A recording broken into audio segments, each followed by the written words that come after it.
If you keep asking yourself, what will they think of me? You're not being considerate to others. You're abandoning yourself. And that belief is costing you your self-trust and self-respect. In the next 3 videos, I'm going to cover 3 common mindsets of people pleasers. And today is people pleaser mindset number 1. If I please everyone, they'll like me. Tell me if that sounds familiar. Anytime you start a sentence or thought with, what will they think of? You're abandoning yourself because you're making someone else's opinion of you more important than your own opinion of you. So tell me if this sounds familiar. You're constantly checking in with others, thinking, do they like me? Will they be upset if I do this or that? And then you overextend yourself, say yes when you want to say no, hide your true opinions, and deep down you feel exhausted, anxious, and invisible, like nothing you do is ever enough. And by the way, that's what causes burnout. But if this is you, I see you because I have been there and you've been keeping everybody else happy, but inside it's draining you and dimming your light. And if you're new here, I'm Angie Hawkins, the Inner Glow Coach, and I spent years chasing love and approval in everything outside of myself. And that led to an emotional rock bottom that almost cost me my life. But I turned my pain into purpose, so now I teach women that not only is it possible to feel happy and fulfilled most of the time, you deserve that. So back to people pleaser mindset number 1, if I please everyone, they'll like me. The problem with this mindset is that it is a belief. This is not a fact because no matter how much you overextend yourself or what you do, there will always be people who don't like you. And that's okay. Because the real question is, do you like yourself? And that is a point worth repeating because I know it's hard to accept. Not everyone is going to like you, and that's okay because you need to like yourself. And some examples of this and how to process this is at one point when I was in corporate America, I was part of this weekly call. It was a pretty large group. There were probably 30 or 40 people. And occasionally there would be turnover. And the moderator for the call, she had an icebreaker that she would always ask the new people who joined the call. And the question was, what is your favorite flavor of ice cream? And surprisingly to me, a lot of people would say chocolate ice cream. And when I say a lot, I'm probably talking about 80% of the newcomers would say chocolate ice cream. And I love chocolate, but I don't like chocolate ice cream. I actually think it's kind of gross. But a lot of times people would choose chocolate ice cream as their favorite. And it was just information. I didn't try to change their mind. I didn't try to convince them that my favorite flavor of mint chocolate chip was better. I just accepted them as a unique human being who has their own ice cream flavor preference. So my point is, it doesn't mean anything about you. Some people have favorite flavors of ice cream, and some people have favorite people that they like hanging out around. And that has nothing to do with who you are as a person. It says nothing about your worth. It's just a fact. And a big part of this is accepting people for who they are, just like you would hope that someone accepted you for who you are.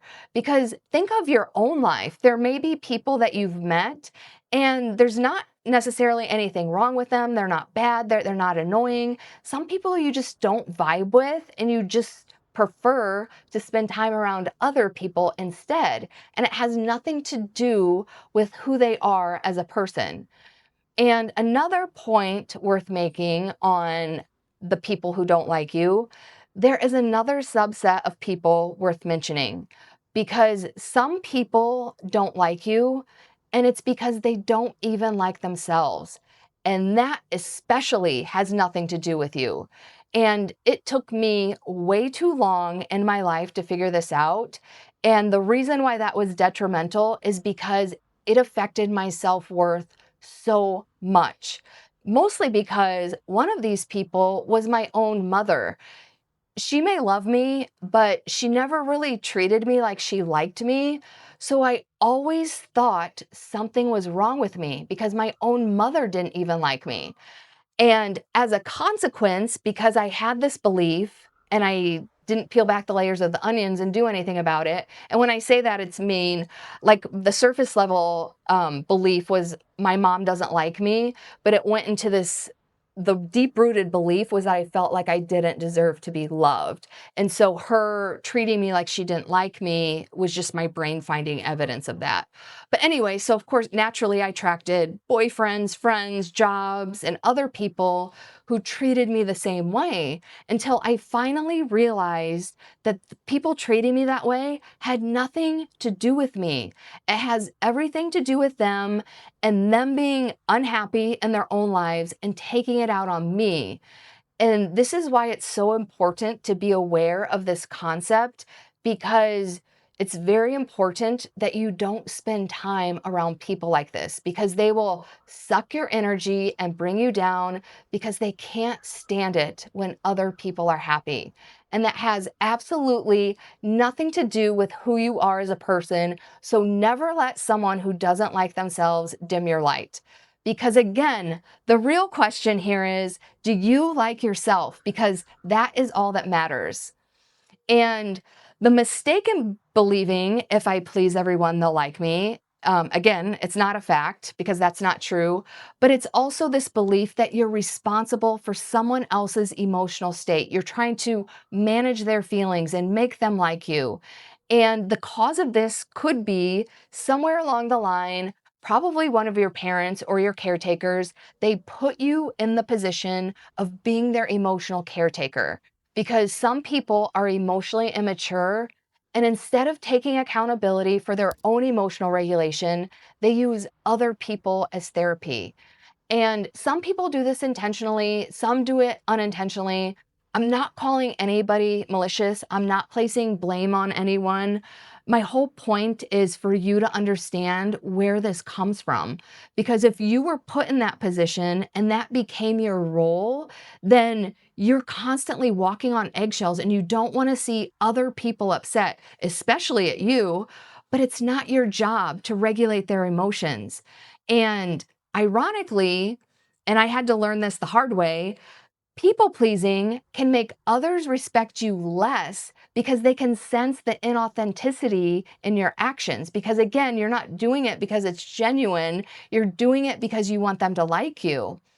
And the harsh truth, and again, I had to learn this the hard way, people pleasers tend to attract emotional chaos because emotionally chaotic people can't stand feeling their feelings. So they try to project it onto anybody who will take it on. And guess what? That ends up being the people pleaser, but that is not your load to carry. So you may be wondering, how can I change this belief? And one way is focus on yourself and your own emotional regulation. And the first step to that is simply awareness. Notice when your thoughts start with things like, will they like me? What will they think of me? And simply be aware when you're having these thoughts. Because the problem right now is you're probably running on this automatic program where you're automatically just emotionally caretaking for people.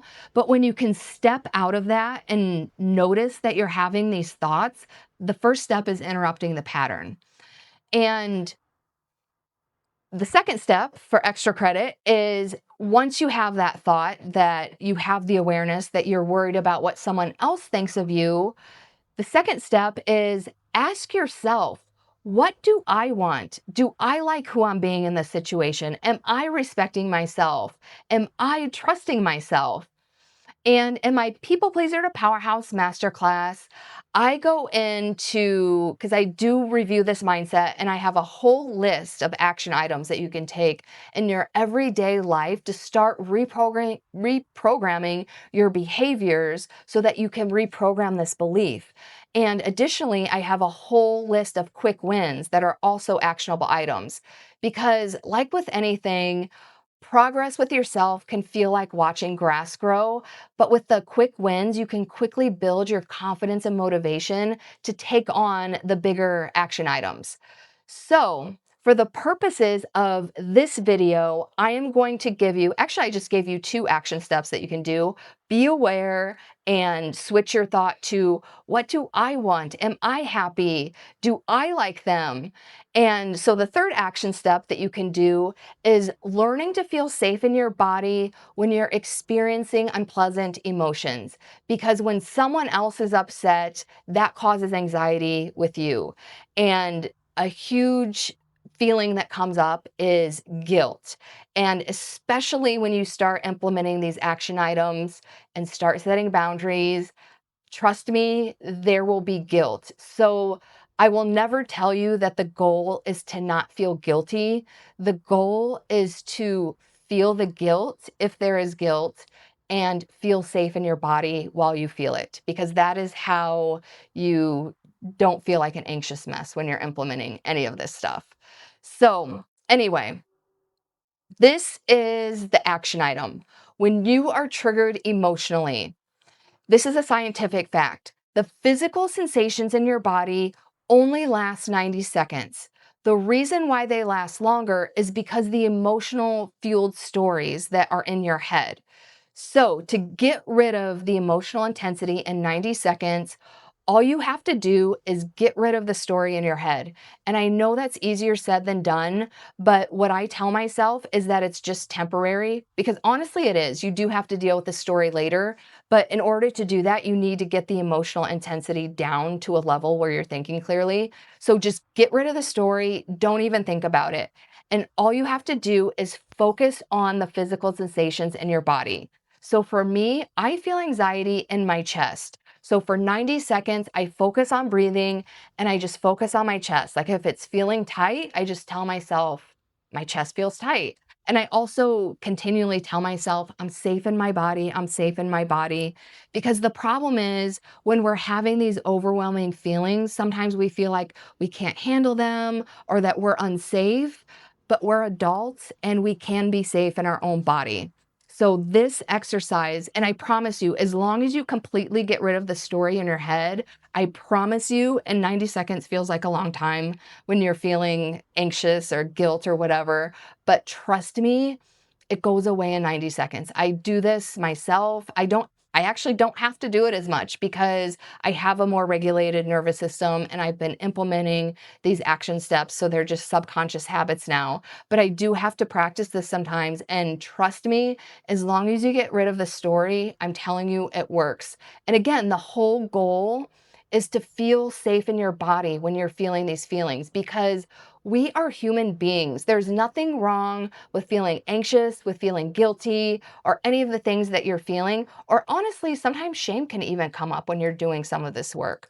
So the goal is not to feel your feelings. The goal is to feel safe in your body while you're feeling your feelings.